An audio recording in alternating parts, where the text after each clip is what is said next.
മാധ്യമങ്ങളെ കാണുന്നുണ്ട് അദ്ദേഹം പറയുന്നത് അനുസരിച്ച് അവരുടെ ഫോൺ മാറ്റിക്കൊണ്ടിരിക്കും. ഏറ്റവും ലേറ്റസ്റ്റ് ഫോണേ അവർ ഉപയോഗിക്കുള്ളൂ. അവിടെ നിന്നുകൊണ്ട് അവര് എല്ലാ ക്രിമിനൽ കാര്യങ്ങളെയും നിയന്ത്രിക്കും. അപ്പൊ ഇവരുടെ എല്ലാം കൺട്രോളാണ് ഇവിടെ ഉള്ളത്. അല്ലാതെ ജയിൽ അധികൃതർക്ക് യാതൊരു കാര്യമില്ല. അല്ലാതെ ഇയാൾ അവിടെ നിന്ന് രക്ഷപ്പെടില്ലല്ലോ.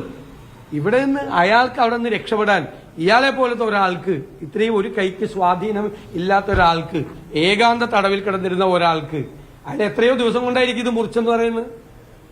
ഇത് മുറിച്ചത്, ഈ മുറിച്ച കമ്പി കൊണ്ട് ഇത് മുറിക്കുന്നത്. ഇയാൾക്ക് ഇത്രയും നീളത്തിലുള്ള തുണി എവിടെയാണ് ജയിലിൽ കിട്ടുന്നത്? ജയിൽ ചട്ടങ്ങളിൽ തന്നെ ഉണ്ട്. അതായത് വല്ല തൂങ്ങി മരിക്കാൻ പറ്റാവുന്ന സാധനങ്ങളൊന്നും പാടില്ല, അത്രയും നീളത്തിലുള്ള തുണിയൊന്നും കൊടുക്കാൻ പാടില്ല. വല്ല ജയിലിൽ വന്നു കഴിയുമ്പോഴേക്കും ഒറ്റയ്ക്കാവുമ്പോൾ വല്ല മരിക്കാനുള്ള ടെൻഡൻസി ഉണ്ടായാലും അതൊന്നും പാടില്ല. കയറ് പാടില്ല. ഇവിടെ കയറുണ്ട്, തുണിയുണ്ട്, നീളത്തിലുള്ള അല്ല ബെഡ്ഷീറ്റ്. അതായത് പൊട്ടി നിലത്ത് വീഴരുതല്ല.